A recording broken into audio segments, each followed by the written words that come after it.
नमस्कार, मैं डॉक्टर याचना चौधरी हूँ। आज मैं आप सबसे कैडमियम धातु से संबंधित विभिन्न जानकारियाँ साझा करना चाहती हूँ, जैसे कि उसके विभिन्न स्रोत क्या होते हैं, उसकी जो विषाक्तता होती है, उसके क्या क्या लक्षण होते हैं और किस तरह से हम उसकी जांच कर सकते हैं और किस तरह से उसका इलाज कर सकते हैं। तो जो कैडमियम धातु है उसके प्रमुख स्रोतों में जो होते हैं वो मानव जनित जो स्रोत होते हैं उसमें इलेक्ट्रोप्लेटिंग, जिसको विद्युत आवरण बोलते हैं, माइनिंग जिसको खनन या खुदाई बोलते हैं, या एलॉय जिसको मिश्र धातु बोलते हैं। इसमें हम 2 या 3 से ज़्यादा धातुओं को मिलाकर एक नया पदार्थ बनाते हैं, वो होते हैं।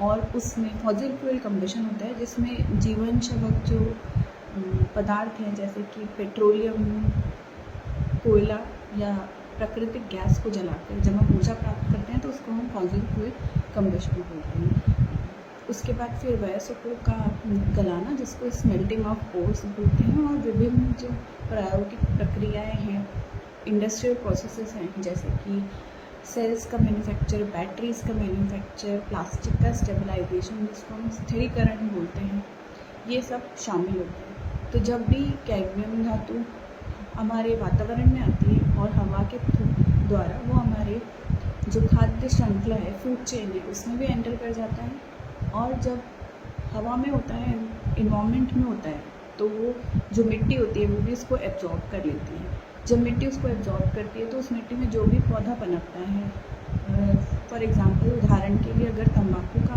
पौधा उस मिट्टी में उगाया जाता है तो तंबाकू उस पत्तियों के द्वारा भी ग्रहण कर लिया जाता है।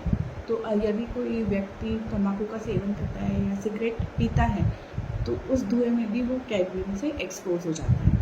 तो प्रमुख स्रोतों में खाद्य सामग्री के थ्रू, पानी के थ्रू, हवा के द्वारा और हमारे सिगरेट स्मोक के थ्रू, जो सिगरेट का धुआं होता है, वो प्रमुख स्रोतों में होते हैं कैडमियम धातु। कैडमियम विषाक्तताओं, पॉइजनिंग की बात करें तो वो 2 तरीके से हो सकती है, इंजेक्शन के थ्रू या इनहेलेशन के थ्रू। इंजेक्शन जिसको अंतर्ग्रहण कहते हैं, वो दूषित जल या खाने के पदार्थ से हो सकता है, जिसमें मरीज़ को जी मचलाना, नौजिया होगा, उल्टी होगी, दस्त लग सकते हैं, पेट में दर्द या ऐंठन हो सकती है, या टेनेसिस, जिसका मतलब होता है कि मल त्यागने के दौरान उसको अत्यंत असहजता महसूस हो सकती है।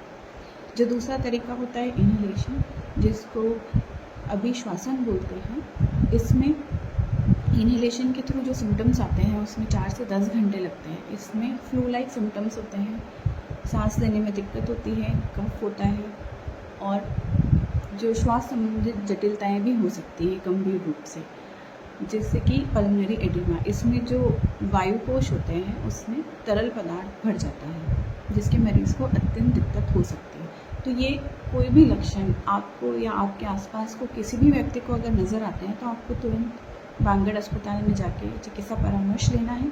शिक्षक आपसे परामर्श के दौरान आपकी चिकित्सा हिस्ट्री पूछेंगे, आपसे क्या क्या लक्षण है आपको उसके बारे में जानकारी लेंगे। आप कैडमियम के संपर्क में यदि आए हैं तो कैसे आए हैं इस बात की जानकारी लेंगे। और आप जो कारक हैं, रिस्क फैक्टर्स हैं कैडमियम पॉइजनिंग के, उनके बारे में जानकारी लेंगे। जांच करने की बात करें तो जांच में आपके पेशाब और खून का नमूना ले सकते हैं और आपके बालों और नाखून का भी नमूना ले सकते हैं जांच के लिए। कैडमियम धातु की विषाक्तताओं के इलाज के बारे में अगर हम बात करें तो उसका कोई भी विषनाशक नहीं होता, एंटीडोट नहीं होता, इसलिए जो भी इलाज होता है वो उसके लक्षणों पर आधारित होता है। मरीज़ को IV फ्लूइड्स दिए जाते हैं, ऑक्सीजन सपोर्ट दिया जाता है, और अगर बहुत ज़्यादा सांस लेने में दिक्कत होती है तो संवर्धक सपोर्ट, जिसको हम वेंटिलेटर सपोर्ट बोलते हैं, वो भी दिया जाता है। जो पॉइजनिंग इंजेक्शन के कारण होती है, अंतर्ग्रहण के कारण होती है, उसमें मरीज़ को वॉमिटिंग के लिए एनकरेज किया जाता है ताकि जो दूषित द्रव है वो पेट से बाहर निकाला जा सके। उसका गैस्ट्रिक लवाज भी बोलते हैं, जिसको हम जठर श्रवण बोलते हैं।